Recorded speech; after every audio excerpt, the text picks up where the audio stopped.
Hey Coach, it's December 24th, and, well, it's been a while. Today, I'd like to blog about something that's not really about me, but about someone else.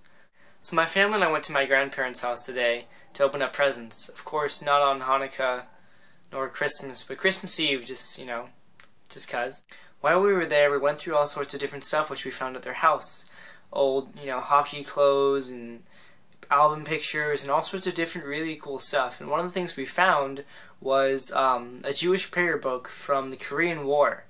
And it was interesting because we found it and we showed it to my grandfather. Like, do you remember, when you got this, where you got this?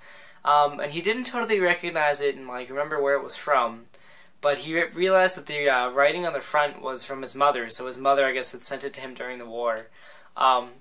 And so my grandfather started talking about his experience during the war, during the Korean War, because he was drafted and he was sent. And he says that on the way there, he was sent on a ship, and it went from Seattle to Korea.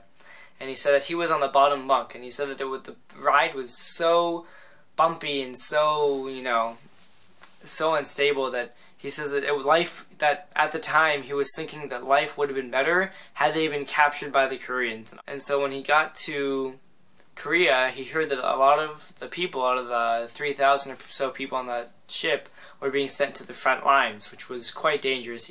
So my grandfather, the genius that he is, took a pillow with feathers in it, and he sniffed the feathers and he put it all over his face until he had an allergic reaction.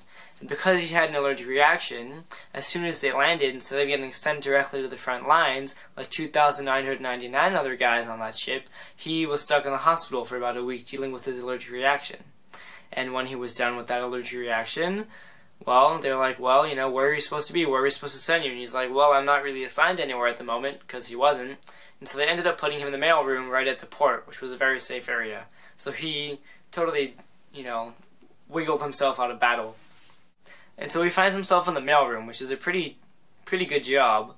And he's in the mailroom, and it's pretty safe. He basically gets to sit there and guard the mail and whatever else. And he quickly finds out that because the mail comes at night, but isn't handed out till the morning, he kind of has a little bit of a position of power. What he would do is he would talk to the supply people who were getting these new spring beds, and he said, if I give you mail in the evening before you're supposed to, and then you can give me a bed, a new bed. And so he used his position in the mailroom, which he got from this ridiculous maneuver of giving himself an allergic reaction. And then he used that position of power, which I just think is hilarious and absolutely wonderful.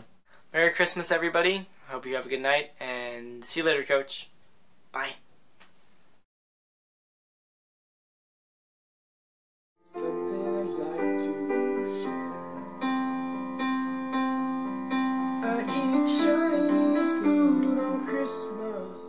Go to the movie theaters too, 'cause there just ain't much else to do on Christmas when you're a Jew.